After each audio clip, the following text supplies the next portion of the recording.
Assalomu alaykum qadrli o'quvchi. Siz bilan demak grammatika darslarimizni davom ettiramiz. O'tgan mavzuyimizda esingizda bo'lsa biz subjective va possessive pronouns haqida gaplashgan edik.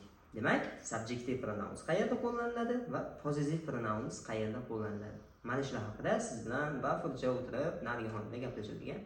Ana endi bugun siz bilan mana shu possessive pronouns mavzuyimizning mantiqiy davomi sifatida demak egalik qo'shimchalari haqida gaplashamiz.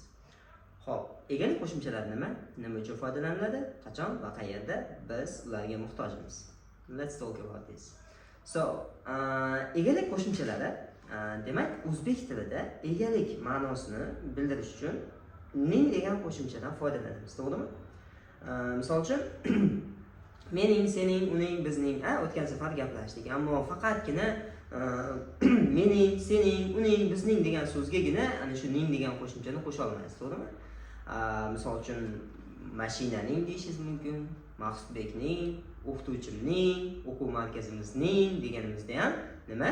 Ning degan qo'shimchani qo'shish orqali siz ma'lum bitta narsani boshqa narsa yoki shaxsga tegishli ekanini bildirasiz.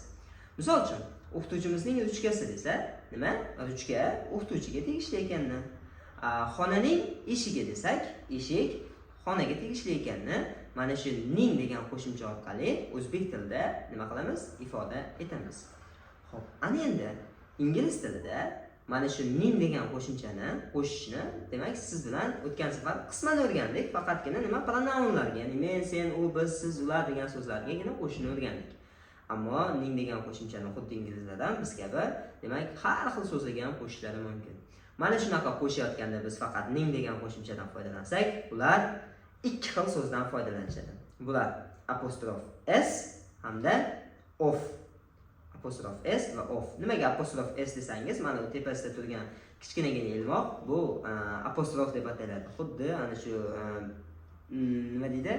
Gapni tugatish uchun qo'yiladigan nuqtani biz nuqta deb ataymiz yoki virgul, hammasini o'zining nomi bor. Shunga o'xshab, bu ham apostrof deb ataladi. Shuning uchun ham apostrof s hamda of. Demak, bular ingliz tilida ning degan ma'noni berar ekan. Xo'p, agar ikkalasi ham ning degan ma'noni bersa, aytishingiz mumkin. Nima? Ikkalasini ham xohlagan mahal foydalanib ketaveramizmi deyishingiz mumkin. Yo'q, unaqa emas. Ikkalasini ham o'zini foydalanish o'rni, joyi, vaqti bor. Xo'p, hozir shular haqida gaplashamiz. Ofni surib turaylik. Hozir biz nima? Apostrof s haqida gaplashamiz. Apostrof s.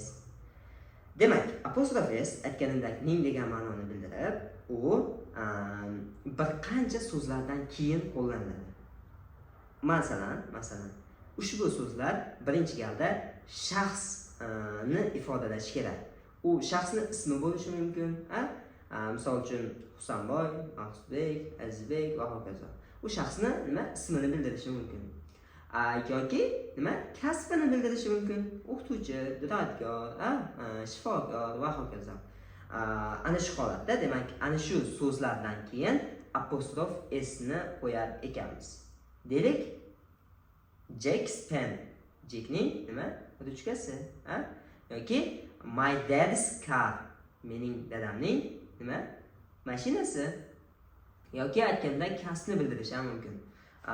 Doctor's deylik, workplace, doktorning ish joyi. Mana shu so'zlarga demak biz apostrof s dan foydalanar ekanmiz. Bu birinchi toifa nima? Apostrof s dan foydalanish kerak bo'lgan guruh. Endi ikkinchi toifa so'zlarimiz bular demak apostrof s dan foydalanamiz joy nomlari uchun. Oddiygina xona, maktab degan nomlar emas, atoqli nomlar uchun. Misol uchun davlat emas, O'zbekiston, viloyat emas, Namangan, Toshkent, yoki qanaqadir ma'lum bir qishloq emas, shunchaki qishloq degan so'z emas, balki o'sha qishloqning nomi va hokazo. Mana shunaqa atoqli joy nomlaridan keyin ham qo'llaniladi. Misol uchun Uzbekistan's flag, O'zbekistonning bayrog'i. USA's capital, Amerikaning nimasi? Poytaxti. Shu so'zlar. Ana endi uchinchi toifa va oxirgi toifa apostrof s dan foydalanamiz. Biz vaqtlardan so'ng vaqtni ifodalovchi ayrim so'zlar bor. Kecha, bugun, bu hafta, oy, Misol uchun va hokazo shunaqa so'zlarimiz bor. Ko'ring. Fevralning kundaligi, bugunning mavzusi, ertaning dedik ishlari deganimizda ham biz apostrof s dan foydalanamiz. Misol uchun today's homework, yesterday's misol uchun nima?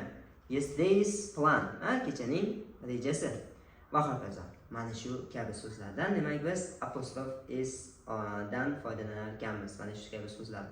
Endi to'g'ri, apostrof s dan foydalanayotganimizda ayrim exceptionlar bo'lishi mumkin, mustasnolar bo'lishi mumkin. Deylik, ma'lum bitta kemaga yoki ma'lum bitta samolyotga yoki hayvonlarga demak atoqli ot, ya'ni ularning nomi bo'lsa, shu holatda ham biz ba'zan apostrof s dan foydalanamiz.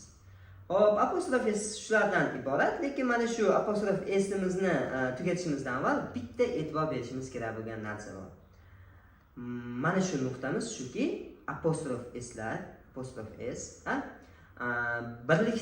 birlikka qo'yilganda, doctors misol uchun workplace deydimi? Mana shu kabi birlikka qo'yilganda, ularda muammo yo'q, apostrof va s ni qo'yamiz. Ammo u mana shu kabi so'zlarimiz oxiri s bilan tugaydigan so'zlarga qo'shilganda, bu holatda biz apostrof s ni qo'ymaymiz, faqatgina apostrofni o'zini qo'yamiz. Va bu apostrofning o'zi ham ning degan ma'noni beradi. Misol uchun ayrim so'zlar borki, oxiri s bilan tugaydi. James, misol uchun Jamesning deylik, nimasi? Xonasi deydigan bo'lsak, James apostrof s qo'ymaymiz, apostrofni o'zini qo'yib turib room deb qo'yamiz. James room, Jamesning xonasi. Shu holatda. Va bilasiz, ingliz tilida s degan qo'shimcha lar degan ma'noni beradi. Va lar degan ma'noni beradigan, ya'ni ko'plikdagi so'zlarni oxir ham s bilan tugasa ham xuddi shu qoida amal qiladi. Ya'ni biz apostrofni o'zini qo'yib qo'yamiz. Misol uchun, deylik nima? Hop, o'quvchilarning nimasi? Maktabi desak, pupils nima? Pupils room. Pupils dan keyin apostrofni o'zini qo'yib qo'yamiz. Pupils school. Okay, so mana shular biz bilishimiz kerak bo'lgan so'zlar. Aytmoqchi, agar ana bu ko'pligimizda ayrim ana shu tovush o'zgarishi, ayrim ana shu so'zni o'zagi o'zgarishi natijasida bilasizlar, ingliz tilida ayrim so'zlar ko'plikda s qo'shimchasini olmaydi, balki butunlay o'ziga o'zgarib ketadi. Bu holatda biz apostrof s ni to'liq qo'yamiz. Misol uchun child, children. Children'da biz apostrof o'zini qo'ymaymiz. Children's bilan shu kabi bo'ladi. Xo'p, demak, mana shu apostrof s mavzuyimiz. Ana endi ofga keladigan bo'lsak, of biroz boshqacharoq. Ofni demak ana shu ning degan qo'shimcha kabi apostrof s demak so'zdan keyin qo'shilsa, ning degan ma'noni berish uchun of ana shu ning degan ma'noni beruvchi so'zdan avval qo'shiladi. So'zdan avval qo'shiladi va u ana shu apostrof s qo'yilmaydigan barcha so'zlar uchun ishlatiladi. Ya'ni narsalar, ya'ni jonsiz narsalar, obyektlar va turdosh otlar, ya'ni joy nomlariga ega bo'lgan turdosh otlar va demak hayvonlar dan avval ham biz ofdan foydalanamiz. Va aytganimdek, u misol uchun bolalarga tegishli bo'lgan bog'cha demoqchi bo'lsak, biz nima? Children's kindergarten deymiz, ya'ni kindergarten bolalarga tegishli. Ammo of aytganimdek, bu biroz teskari. Ya'ni u navarot, ana shu tegishli bo'lgan so'zdan keyin emas, oldin qo'yiladi. Deylik, mana xonaning lampasi demoqchi bo'lsak, room of lamp demaymiz, nima deymiz? Lamp of room deymiz va tarjimada ham teskarisiga tarjima qilamiz. Xonaning nimasi? Lampasi. Shu kabi. Misol uchun ko'chaning tugashi deydigan bo'lsak, nima? End of street deymiz. Street of end emas, end of street. Shu yerda of streetga tegishli bo'ladi. Ko'chaning tugashi. Shu kabi ma'noni bildiradi. Va bittagina key degan so'z bor, kalit degan so'z, ingliz tilida.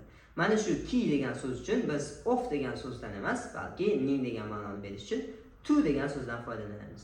Misol uchun key of room emas, key to room, xonaga kalit deb tarjima qilamiz va tarjimasi shu xonaning kaliti.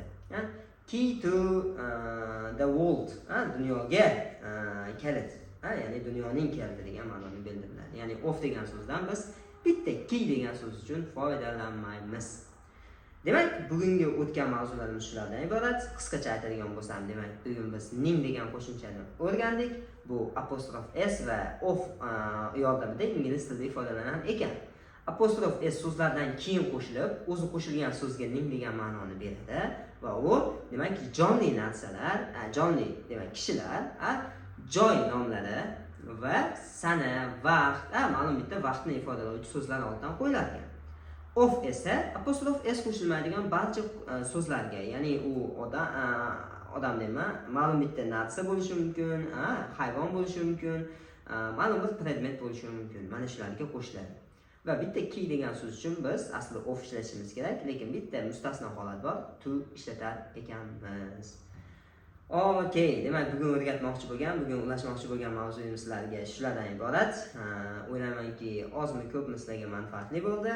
Demak, o'ziga xos ana shu bir birikmalarni tuzing va kommentariyaga yozib qoldiring. Men imkon qadar sizga, demak, ularni tekshirib, javobini berishga harakat qilaman. Demak, bizdan uzoqlashmang. Hali darslarimiz oldinda. Sog' bo'ling.